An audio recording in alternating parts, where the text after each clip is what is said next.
Mamoudou Lamine Sow, j'habite à Bambey. Voilà, c'était quoi l'objectif de votre visite? Bon, on est venu voir aujourd'hui la présente Anta Babacar Ngom. D'abord pour lui ramener les parrainages, les fiches de parrainage qu'on avait déjà collectées à Bambey. Et aussi entretenir avec lui pour mieux comprendre pour mieux comprendre la situation. Et l'engagement qu'on a eu aussi aujourd'hui pour venir ici à Dakar, parce qu'on a quitté à Bambey depuis 13h, mais c'est que la présidente Anta Babacar Ngom valait la peine et il fallait qu'on le voie parce qu'elle a des ambitions et des principes et des choses très importantes pour le pays. Et on a jugé nécessaire qu'il fallait qu'aujourd'hui qu'on s'entretienne et qu'on discute avec lui pour mieux consolider ce qu'on avait déjà compris chez lui, ce que nous avons déjà saisi chez lui, parce que pour toujours on a dit que elle est venue cette année pour vraiment revaloriser au moins la politique sénégalaise et amener sa propre touche pour mieux aider la population.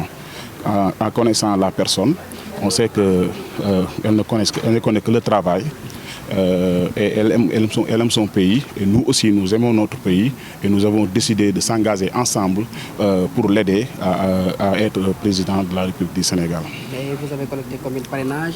Comment ça a été la méthode dont vous avez collecté tout ça? Est-ce que ça a été difficile vu l'enjeu politique sénégalais?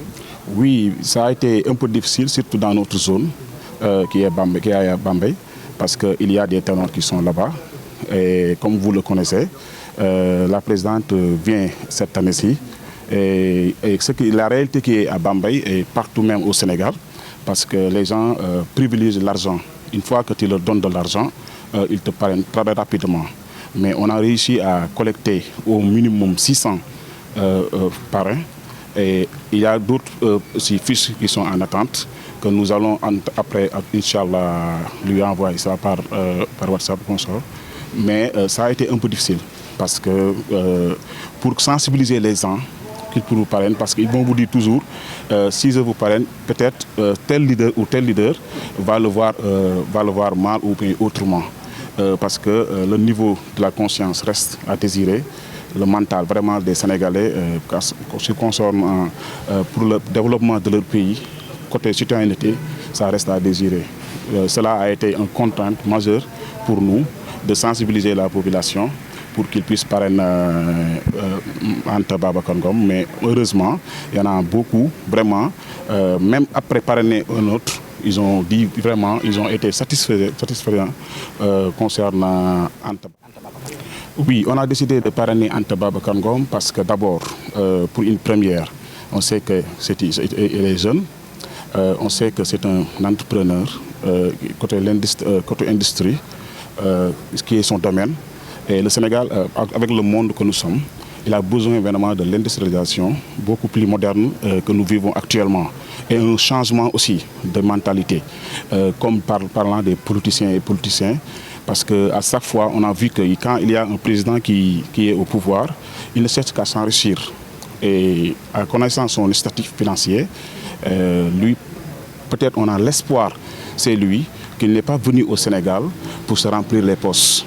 Elle est venue au Sénégal pour aider les Sénégalais à mieux s'enrichir. Donc, qui est un geste noble. Et vraiment, nous avons l'espoir sur lui. C'est pour cela que nous avons décidé et nous sommes engagés à l'aider pour être président de la République. Vous avez parlé de l'industrialisation au Sénégal, donc à un niveau aussi plus élevé. Bien sûr que ça va amener le Sénégal à un niveau beaucoup plus élevé parce que non seulement ça va créer des emplois.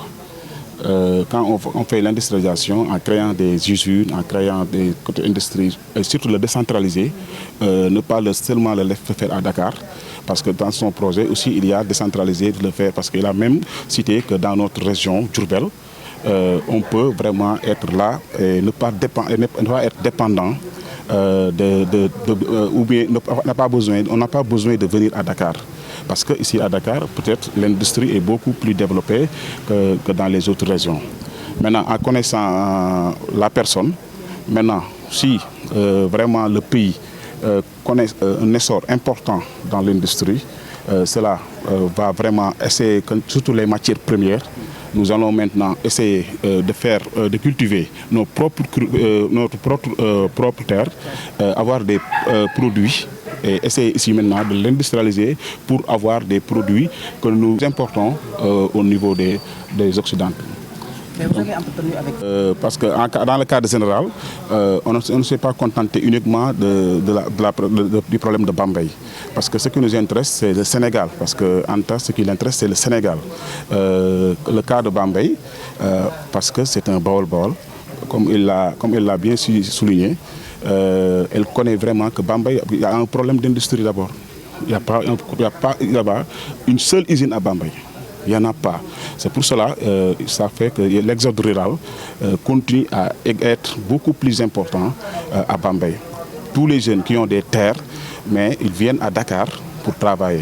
Là, c'est une préoccupation majeure entre le C. Et sur cela,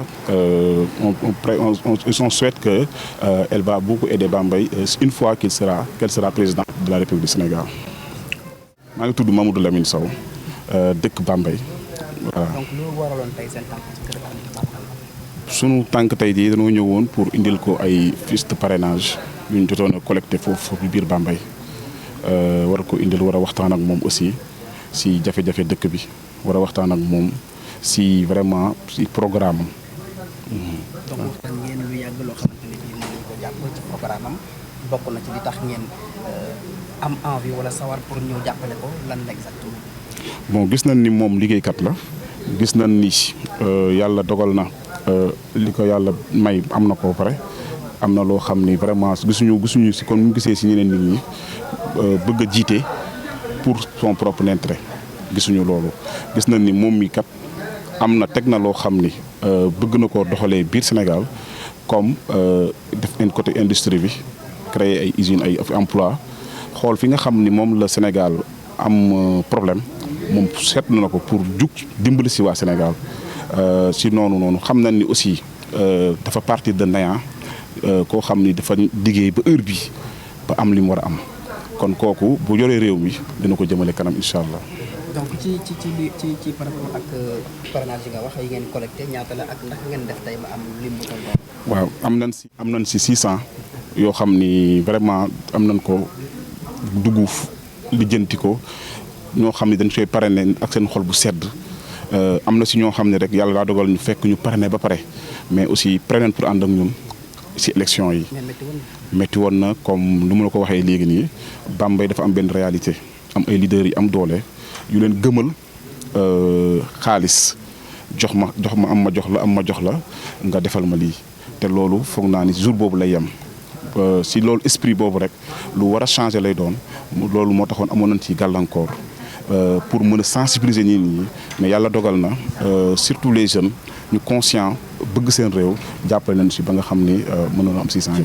programme Anta Babacar bokk na li nga xamante moo di industrialisation voilà lu jëm ci suñu ngir ñoŋal suñu koom-koom mais ñu gis ne Sénégal usines yu bëri dañoo tëj ay Suneor ay Icotaf ay Kafal yeneen est-ce que ci wàllu industrialisation boobu noonu jotul ñu dekkaliwaat ngir rek ñu jubloon bi nga xamante ne moo di industrialisation ngir mën a créer ay emploi Sénégal comme que moom gën a ñëw. bien sûr waxtaan nañ si loolu te même si nga waxee am na yu tëj waaye am na yu sooxee ba léegi parce que usines yi doyut soo xoolee Sénégal am na suuf Sénégal am na main d'œuvre am na nit yu bay am na def lépp mais soo gisee lépp lu mu soxla da koy jëlee ji Europe.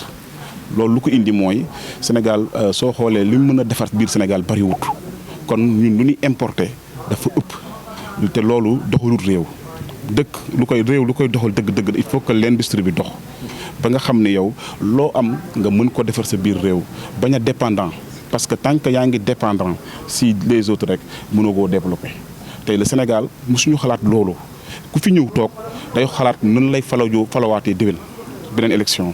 ba tal poche yi lay remplir te poche ku ko remplir suba da koy lekk te fekk amul dund bu mu ko war a rentabiliser loolu nekk góom ci Sénégal nekk problème bu majeur boo xam ni tant que saafarawuñu ko Sénégal du mën a concurrence ak benn dëkk du mën a dem développement si noonu rek Anta vraiment am na si ay ambition bëgg see defar ay industrie yu am solo bañ a ko yemale Dakar def ko Sénégal gi yëpp sinon suñu dëkk bi ñu jugee sax vraiment nga xam ni ñun doon ko manqué amuñ si dara parce que muy Bambey kenn mënu laa wax ni lii mooy usine Bambey lu fa am jaay rek a fa am jaay ak bay te bay bi sax bay pour dundee la li nga bay da nga koy pare jaay te pourtant loolu nga doon bay gerte gi ñebbe yeeg maïs bi yooyu yëpp bu ñu fekkoon usines yi am na di nga ko mën a def des produits ñun rek à notre place léegi rek ñun ñuy exporter parce que quand un pays n'exporte pas moom mënut a développer loo xam ne te loo soxla rek da nga koy wuti si réew ma